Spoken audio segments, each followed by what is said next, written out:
The more number of colonies, the more powerful. That's why there was this 7 years of war between Britain and France. They were trying to exert more power, each of them. Now, however,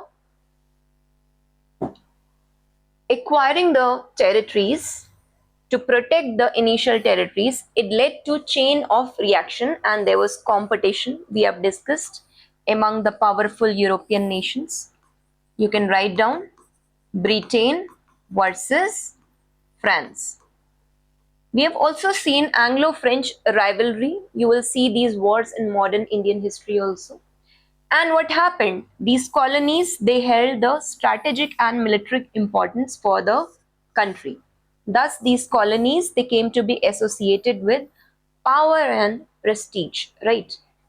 Britishers in India, they defeated the French, right? You can discuss, you can see here Anglo French, or mostly it is written as Carnatic Wars.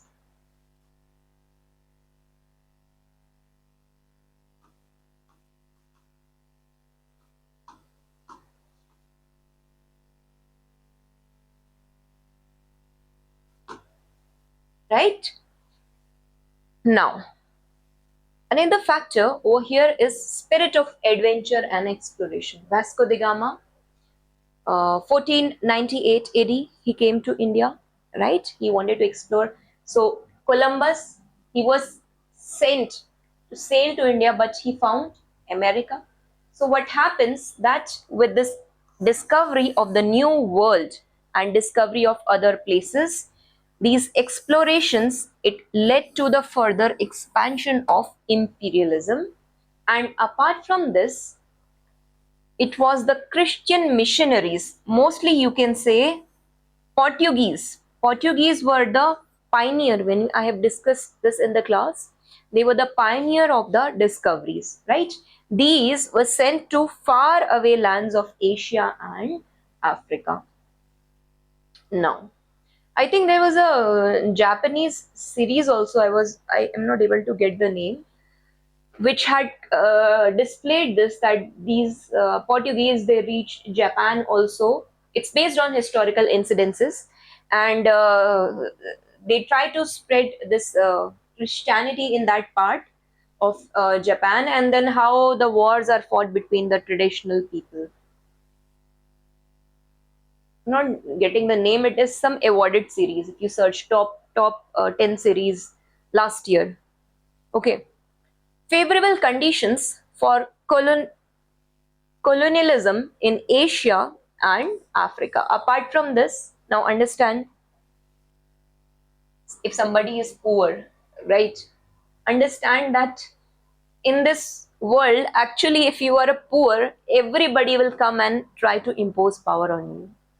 And if you have a lot of money, then people will think twice speaking to you. That's how the practicality of world works today, right? We are not living in a idealist world.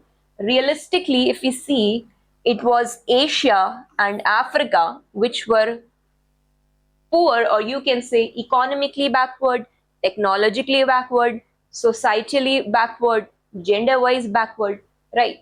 So economic and military backwardness of the nations.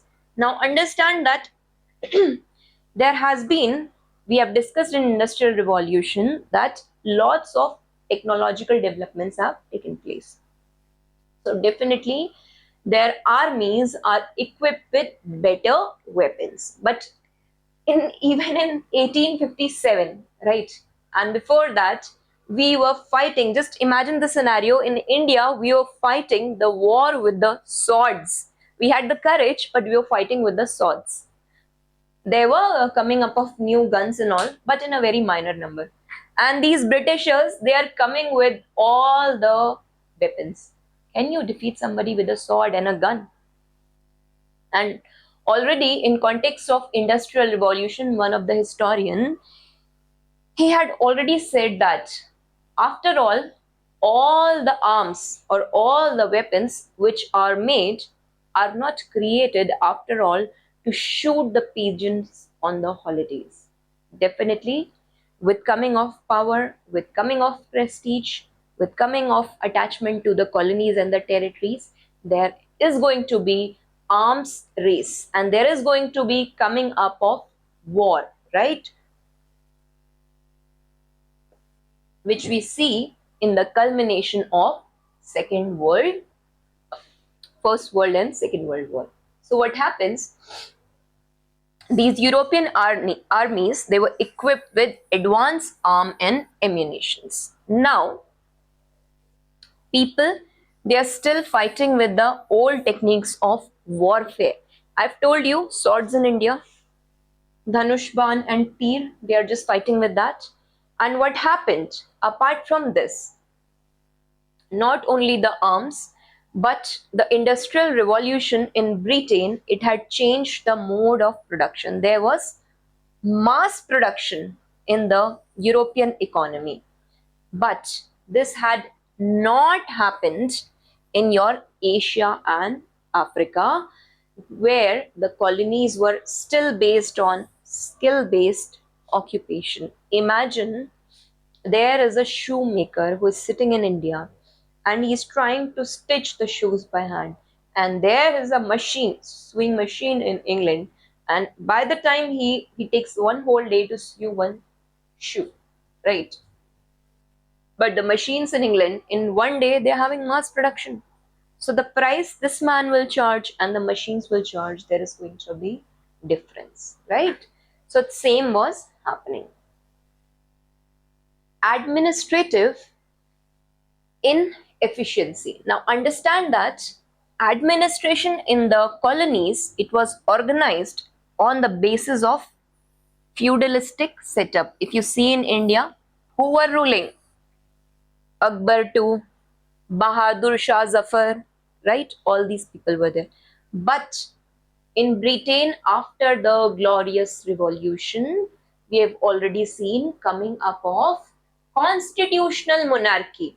And understand that whenever there is going to be a constitutional monarchy, then the king is governed by the book, by a written book, by a law of the land, not on the arbitrary decision making. So what happened?